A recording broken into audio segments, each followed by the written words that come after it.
Kahit po napakalaki po ng problemang kinakaharap ng ating mga OFW hinggil po dyan sa bombahan, no, ng mga missile. Umuulan po ng mga missile sa magkabilang panig sa pagitan po ng Israel at nitong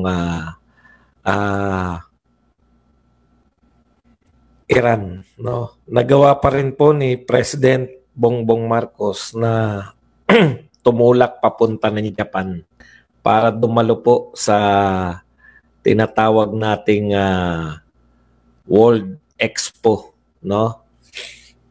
Hindi ko po alam kung gaano po ka-importante itong mga World Expo na to. Alam ko ano po yan eh. Mga sa mga exhibition lang, no? Na ipagpapalit mo yung pag ipakita mo na ikaw ay presidente, na ikaw ay concerned, no, sa mga OFW natin. May mga natatrap na po kung saan sa bahagi ng Middle East. May mga humihingi po ng saklolo sa Israel, no? Sana yung serbisyo natin sa mga OFW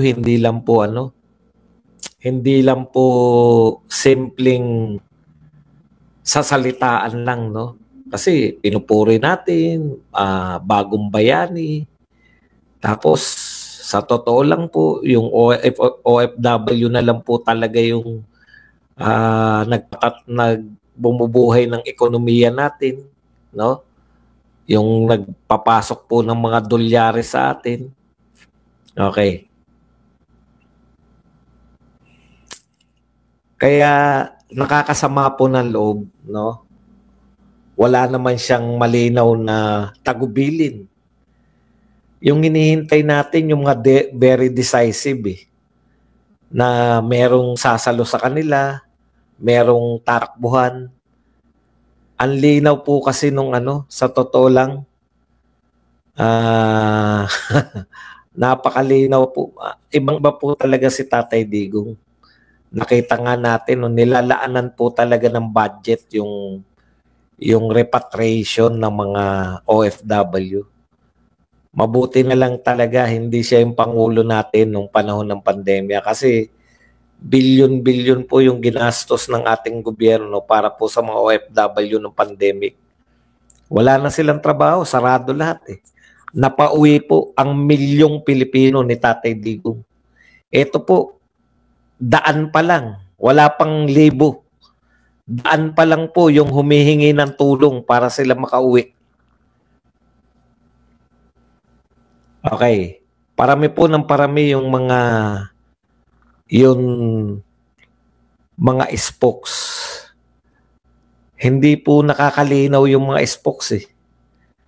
Alam nyo, yung mga spokesperson po ng kung ano-ano, sila na po nag-aaway-away. Alam niyo, parang nag-create kang mga entity na hindi naman, wala naman dati.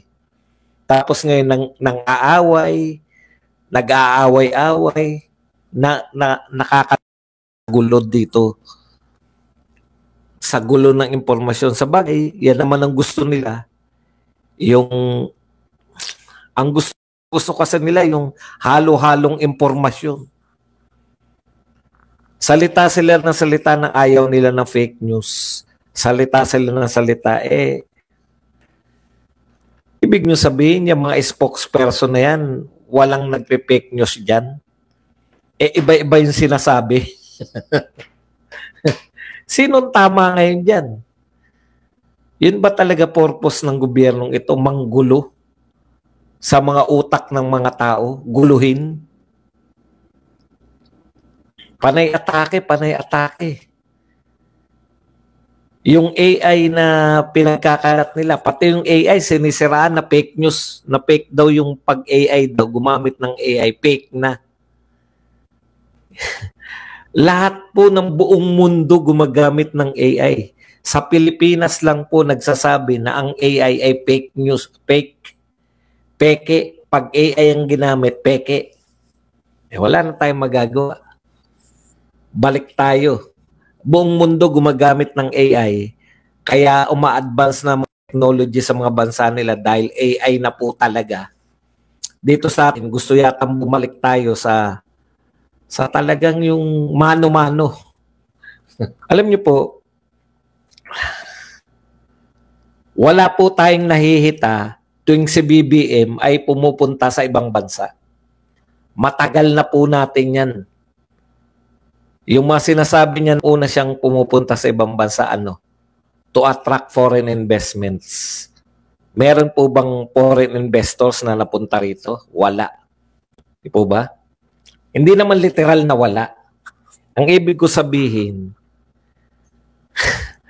yung mga big foreign investors na ina-announce nila katulad ng mga Google, Apple, mga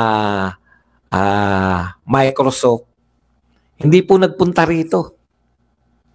No? Walang mga malalaki. Kasi kung merong malalaki, in-announce na in-announce yan. Yung mga hukay nga Kung mag-announce yung mga yan, grabe. Okay. Alam po ninyo, sa totoo, parang kung ako OFW sa Iran, sa Israel, at sa Middle East, talagang magtatampo talaga ako. No wonder, bokya sa mga OFW itong mga kandidato ni BBM. Kasi hinahanap nila yung pagkalinga ni PRRD. Hinahanap nila yung pagmamahal ng Duterte sa kanila. Wala Parang nagbobombahan po ngayon. Wala pa rin pong force repatriation. Bakit po ba ayaw nyong ganito lang kung ako po, no? Wag niyo naman sabihin na ba't ka ba nakikialam ba doon? Hindi po. Mas maganda po sigurong sabihin na may plano na tayo na lahat po kayo ay inaanyayahan na namin na lahat ng Pilipino sa Israel, inaanyayahan po namin na ganito. Diyan po yung mga binabayaran nating mga ambasador. At kung ano pa po yung tawag dyan sa mga konsul. At lahat po ng tao na nagtatrabaho sa ibang bansa. Ito na po yung time nila para kumilos talaga. Uutusan nyo lang, Mr. President. Yung mga ambasador po ng Iran at Israel at lahat po ng mga nagtatrabaho dyan, ang dami natin departamento. May DOLE, may OWA, meron pa pong DMW.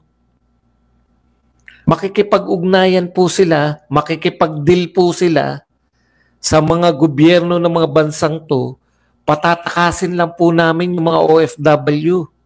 Pwede po ba ganitong oras, wag po muna kayong mambomba o kaya pakiiwasan po to na bombahin tong kasi dito sila dadaan? Kaya po yun, pwede po yun Kaya nga tayo nakikipag-diplomatic relationship sa mga bansang yan. Nakaka-frustrate na wala akong mabasa sa media natin na may plano ba para sa mga OFW. Ang plano lang po ba magtago?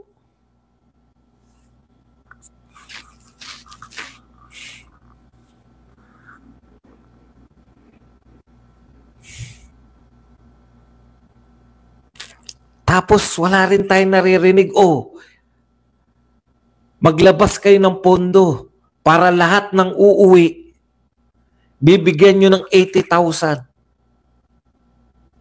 para tuloy-tuloy yung bahala na sila kung anong gagawin nila sa 80,000 makatulong pansamantala sa kanilang ikabubuhay.